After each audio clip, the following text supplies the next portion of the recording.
Today we're going to talk about the benefits of therapeutic fasting. Our body has a metabolic switch that fluctuates between a fasted state and a fed state. So a few hours after we eat a meal, or as soon as we ingest food, carbohydrates and protein, our blood sugar rises and another hormone called insulin rises to help our body get sugar into the cells.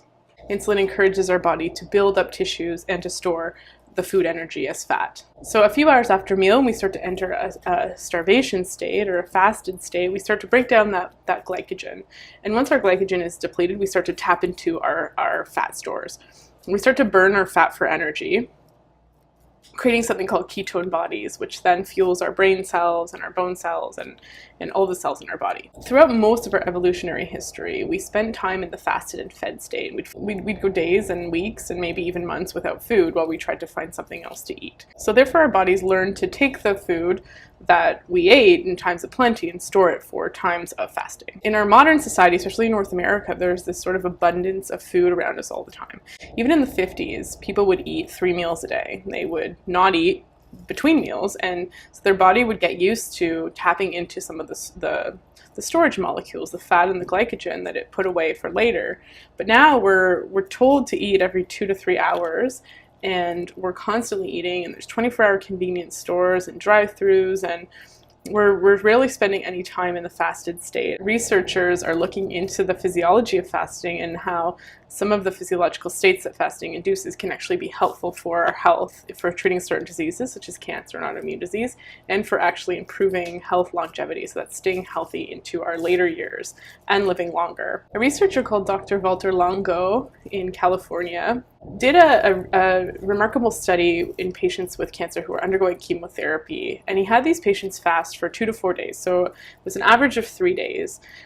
And what he found was that going without food enabled these patients to tolerate the chemotherapy better. And so the starvation actually starved out some of the cancer cells, improved the ability of the chemotherapy to kill the cancer cells, and protected the body's healthy cells, reducing the side effects from the chemotherapy. So one of the problems with chemotherapy is because of the really toxic side effect profile, a lot of patients with cancer can't complete their course of chemo, and so that affects negatively their treatment outcomes. But in this case, the patients who were fasting had better treatment outcomes because the chemotherapy was able to kill the cancer cells and the healthy cells were protected. He also found that once the patients were refed, so after that 3-day fast, when they returned to eating normally, they experienced this boost in stem cells. So these are the baby cells that populate the immune system. So their immune system actually got rejuvenated. It cleared out all these dead cells and these old decaying cells that weren't providing any use to the body, were sucking up important nutrients, and it helped push those cancer cells to death. And then once they started to refeed and they started to get nutrition back in, these new healthy immune cells were regenerated. And the immune cells that were generated were the cytotoxic T cells, which are the cells that are most involved in killing cancer cells. So these patients experienced all these benefits, and all they had to do was restrict their food for 3 days while they were undergoing the chemotherapy treatments. Healthy body cells shut down in response to a stressor like starvation, and so this shutting down and slowing down of the metabolic rate of these cells actually protected them from the toxicity of the chemo because they weren't as active, they weren't taking up those toxins. Cancer cells are kind of dumb, according to Valter Longo, and so he found that the cancer cells, they didn't have this ability to adapt to these new environments, and cancer cells also do really poorly in low sugar and low protein conditions, so when you're fasting, you're actually making them weaker and making the chemo more able to push them to death and clear the cancer out. But going 3 days without food, especially if you're in a weakened physical state and undergoing something pretty intense like chemotherapy, can be hard. The fasting mimicking diet mimics some of the conditions of fasting. It puts the body into ketosis, so it encourages the body to burn fat for fuel, and it keeps protein and carbohydrates low enough so that cancer cells are starved out. So when mice were given the fasting mimicking diet, so this is a 5-day diet of 700 to 1,000 calories in little snacks throughout the day. And mice were given cycles of these 5-day cycles of the fasting mimicking diet every month. And he found that the mice, while they were undergoing the fasting mimicking diet, their body shrank by about 30%. And so some of the cells in their organs shrank and got smaller, but also their fat cells as they broke down fat for fuel. So there's this process that's really important to talk about called autophagy. Autophagy usually occurs 24 to 48 hours, so the estimate is around 36 hours of no food intake, so restricting all nutrient intake, but especially protein intake. What autophagy is it's the clearing out of old and damaged cells that are no longer used to the body. But these old cells, they're no longer dividing, but they're using up important nutrients from the body. They're also creating inflammation by releasing inflammatory cytokines that are damaging cells nearby. So autophagy, this self-eating process that happens under low nutrient conditions, clears away these old cells, and it can reduce inflammation, and it also creates space for the body to create new cells through the regeneration of stem cells. So Dr. Valter Longo found that the mice lost about 30% of their body weight from this autophagy. But when they were refed, they rebuilt their brain and their blood and their bone tissue. And so essentially they had this rejuvenating benefit from going 5 days in the fasting mimicking diet. So mice that undergo the fasting mimicking diet had lower body fat, they had more muscle, they had improved cognition and memory, lower inflammation, they had decreased incidences of cancer, diabetes, and heart disease, and they also lived longer. So all of these great benefits. Dr. Valter Longo and his team performed another study with the fasting mimicking diet in mice.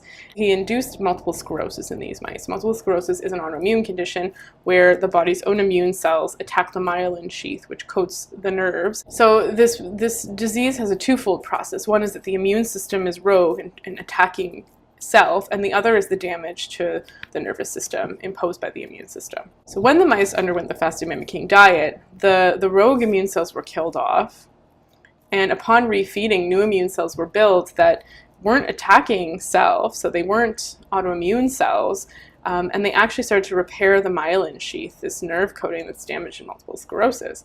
So he found that 20% of the mice were completely cured of multiple sclerosis just for going through one round of the fasting mimicking diet. So fasting is really useful for inflammation through autophagy. Because as we age, our bodies create more and more senescent cells. So senescent cells are cells that stop dividing, but they continue to secrete inflammatory cytokines as well as use up important nutrients from the body.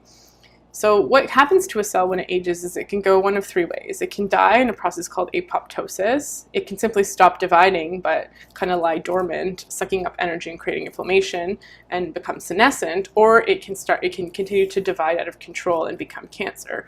So we really don't want cells to stick around when they've reached the end of their lifespan. We want to get rid of them.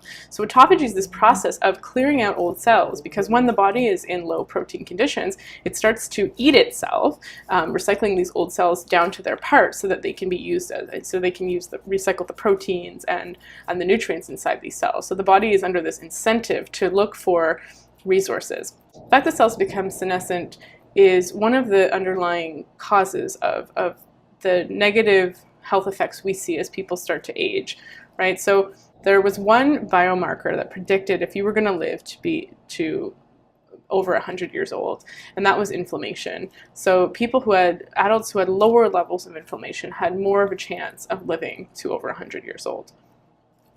And so by going through this process of autophagy and clearing out these old cells and lowering inflammation, we lower our risk of these inflammatory conditions such as autoimmune disease and cancer and diabetes and heart disease and joint pain and depression and Alzheimer's and Parkinson's. And we also promote longevity and health longevity and reduce our debility and morbidity in our old age. So mice that underwent cycles of the fasting mimicking diet killed off these immune cells called myeloid cells. Myeloid cells are in a higher ratio in people as they age, and they can often become senescent and produce inflammatory cytokines. So during cycles of the fasting mimicking diet, these myeloid cells were killed off and replaced with progenitor stem cells, so brand new immune cells, as well as cytotoxic T cells that kill viruses and cancers. These are way more active immune cells that can actually preserve our health and protect us from invaders and rogue cancer cells. Fasting also promotes longevity through its inhibition of a growth factor called insulin-like growth factor, IGF-1. IGF-1 is negatively associated with longevity. And so IGF-1 is this, like other growth factors, encourages the growth of tissues. It encourages the growth of brain cells and blood cells and muscle cells. It can also encourage the growth of fat, and so it encourages cells to grow and to proliferate and divide. So when you're a baby or a fetus or even a teenager or a bodybuilder or a pregnant woman, you want high levels of growth factor because you're growing things.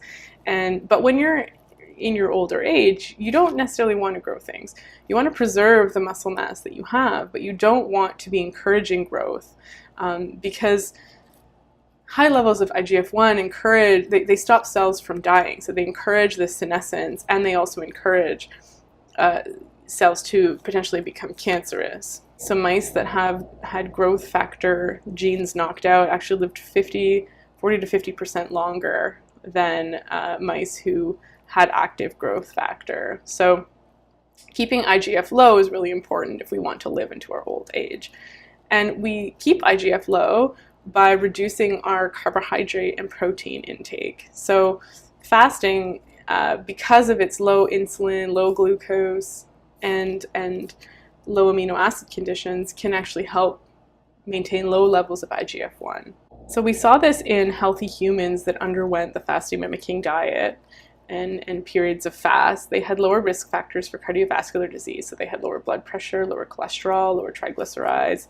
They had lower fasting blood glucose and lower C-reactive protein, which is a marker for inflammation. And when these people returned to a normal diet, they maintained these positive health benefits. So when they went back to eating normally, they didn't sort of go back, their cholesterol didn't pop back up. It actually stayed low.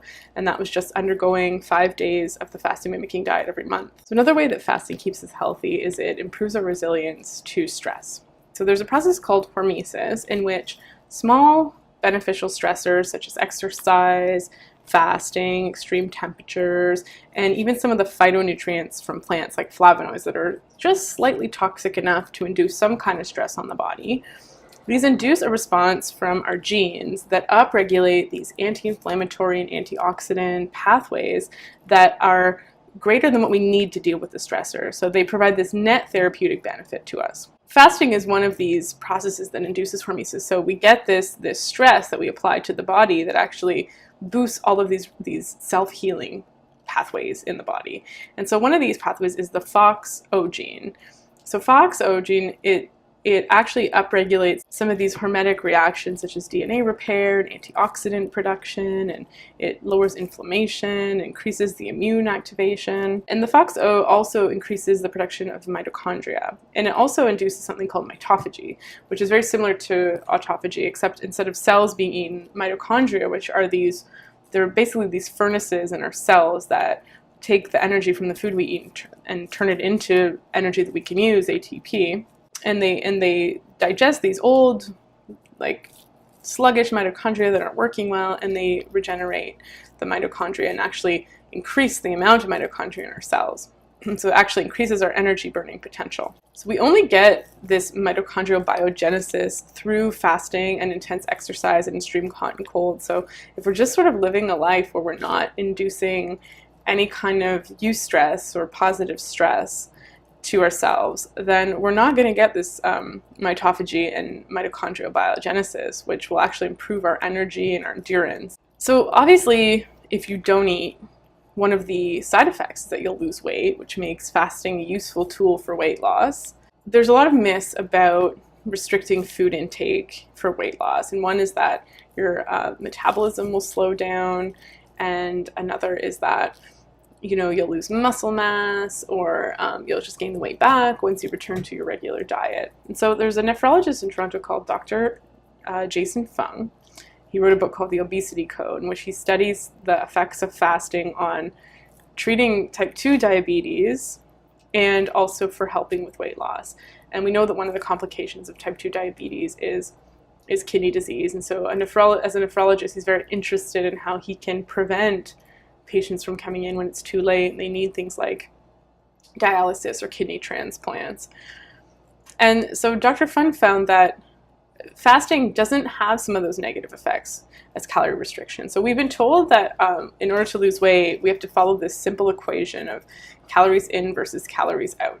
And so if you eat less calories than you expend, then the net effect is that you're going to lose weight.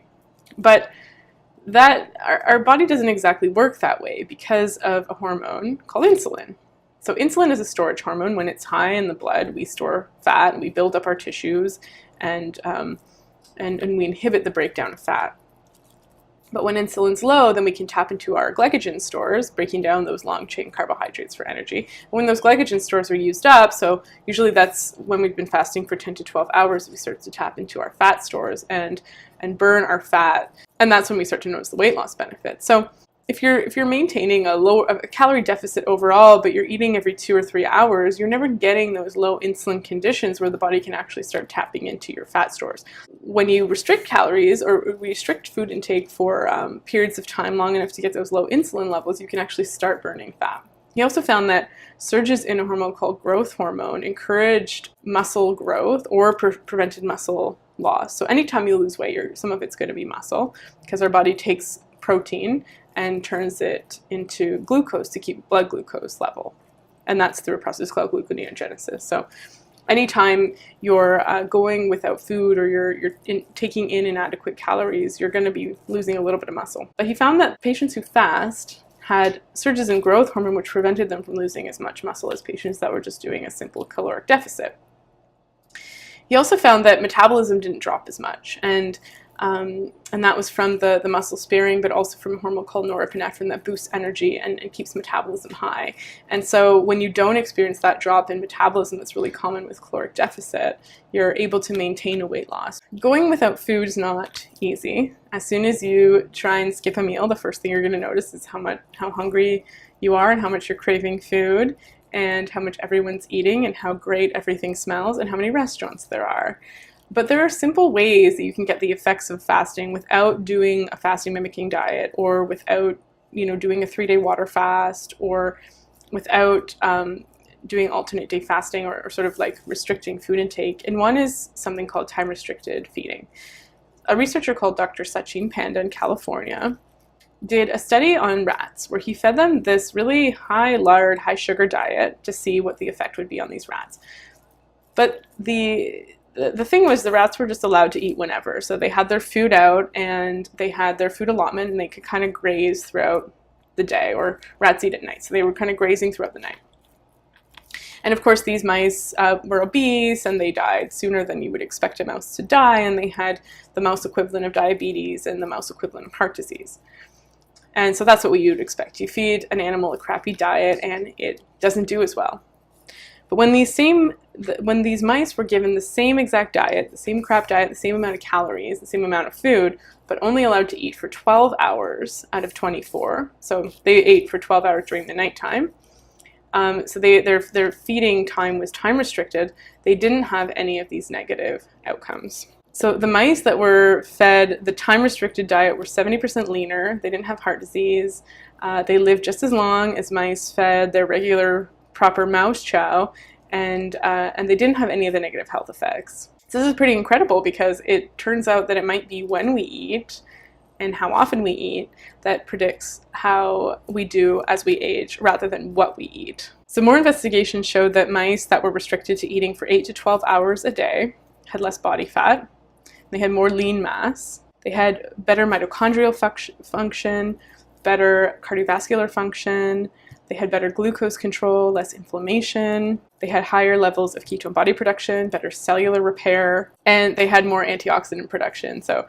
these mice were just generally healthier overall in almost every way you can measure. When this study was done on humans, so Dr. Sachin Panda had human volunteers track when and what they ate throughout the day, and he had them do this by taking a picture of their food.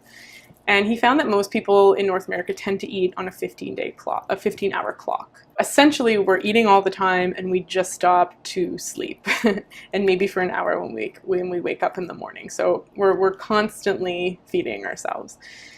When Dr. Panda told his volunteers to start restricting their feeding time to 12 hours instead of just eating whenever they wanted, he found some pretty crazy results. So after 16 weeks, he found they lost about 3 to 5% of their body fat, which isn't that much, but if you think about it, they weren't even trying. So they weren't trying at all to change what they were eating. They were just eating whatever they wanted. The only difference was that they were restricting the times that they ate.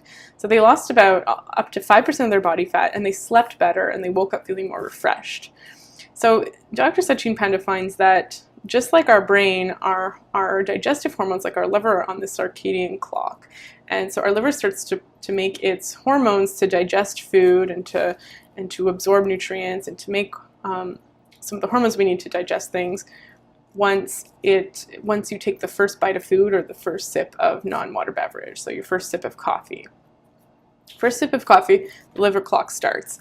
And our body is way more insulin sensitive in the morning. That means we're more likely to take the nutrients from the food we eat and turn it into energy as opposed to storing it. So we don't need as much insulin to get this sugar into our cells.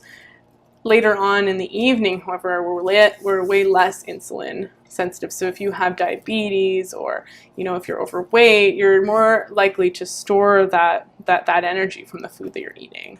Also, Dr. Panda found that people that were on a time-restricted diet ate about 20% less calories without trying, and that's mainly because a lot of the food choices we make in the evening are crappy ones. It's usually higher alcoholic beverages and higher sugar treats, and with less nutrient density, less micronutrient density. The thing I really like about this research is it's so simple. Like, essentially all you have to do is avoid eating after dinner and you're pretty much on that 12-hour clock. So time-restricted feeding is very similar to intermittent fasting, which is restricting food intake during a certain amount of hours in the day.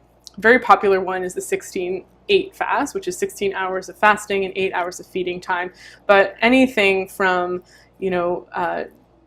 23 hours of fasting to 1 hour of feeding to the 12-12 time-restricted feeding that Dr. Sachin Panda studied, where it was 12 hours of feeding time and 12 hours of fasting time. So just allowing enough time for the body to tap into its fat stores and start burning ketones, which typically takes about 10 to 12 hours, is enough to get some of those fasting benefits. However, we need about 36 hours to get into autophagy, right? So I said about 24 to 48 hours to start breaking down those old senescent cells and even cancer cells to recycle those proteins and nutrients. So this is an argument for doing something like a water fast, which is essentially setting an amount of time from one day to the longest water fast was 382 days. A 27-year-old male in the 70s who was very overweight. He weighed over 400 pounds, but to any set amount of time. And so Dr. Valter Longo's group did water fast for about 3 days, the patients with cancer, before he invented the fasting mimicking diet. And essentially all you do is take in water and maybe some vitamins and maybe some electrolytes, but essentially you're just surviving on water and no food, and you're doing that to clear out the senescent cells. These should be done under supervision of a medical professional, because especially if you haven't fasted before and your body hasn't adapted to burning ketone bodies for energy, it can be very difficult and there can be some negative health outcomes from that. Ketogenic diets kind of go hand in hand with fasting. So ketogenic diets aren't necessarily calorie restricted, so you're still getting the same amount of energy and calories that you need to fuel your body, unless you're consciously trying to cut back calories. But you're eating a diet that's very high in fat and very low in carbohydrates, and then has a moderate intake of protein. And so essentially you're training the body to burn fat for energy, so in this case dietary fat, but as soon as you withhold food, your body sort of switches into body fat burning because it's so keto adapted and able to burn ketone bodies for fuel. So a lot of us who are eating every 2 to 3 hours are only living from sugar spike to sugar spike, and so we're never actually tapping into those fat stores or tapping into ketone body burning. And so it can be really difficult to sort of switch into this low carbohydrate state or fasting state. You might get headaches and feel weak and shaky and tired and dizzy. And so people who are keto adapted, who have been practicing a ketogenic diet for a while, find that fasting is super easy because they're already keto adapted. And so intermittent fasting and ketogenic diets often go together. And the good thing about ketogenic diets is if they're low enough in protein, you can mimic some of those benefits of fasting, and you can get the autophagy benefits potentially. So there's some cautions when it comes to fasting, right? So every single body is different, and whether or not you should fast and what kind of fast you should incorporate into your lifestyle depends on your individual health needs and your health goals. So a woman who is trying to promote fertility probably doesn't want to be losing a lot of body fat and inducing the kind of stress that may cause hormonal irregularities. a 72-year-old overweight diabetic woman may want to do fasting if her goal is to promote longevity and to heal from diabetes and get off some of her medications. So our goals are going to be different, and they're going to dictate whether fasting is appropriate for us. Fasting, because it's a stressor, can be difficult on the adrenal glands and can also be difficult on the thyroid gland, and it can also cause hormonal irregularity in menstruating women. And so all of these things need to be taken into account before deciding to take on a fast. And obviously pregnant women and breastfeeding women shouldn't be fasting, as they need to have enough growth factors to support the growing fetus and to create breast milk. As well as people with a history of eating disorders should probably think twice or speak to a healthcare professional before deciding to embark on a fast. However, one of the really cool things about fasting is it's free and relatively simple. Not easy, but simple, because you just stop eating. So whether you're setting your clock for a 12-hour time-restricted feeding schedule, whether you're going to do some intermittent fasting or maybe alternate daily fast where you eat regularly on one day and then you fast or only have one meal a day on the other for weight loss, or whatever your practice is, you're essentially saving money and time and energy by not eating. And once you adapt to the fasting state, you can get all these great health benefits from it. So it can be a really useful practice and therapeutic tool, and now it has some really great research behind it. So my name is Dr. Talia Marcheggiani. I'm a naturopathic doctor, and I work in Blow Rest Village in Toronto.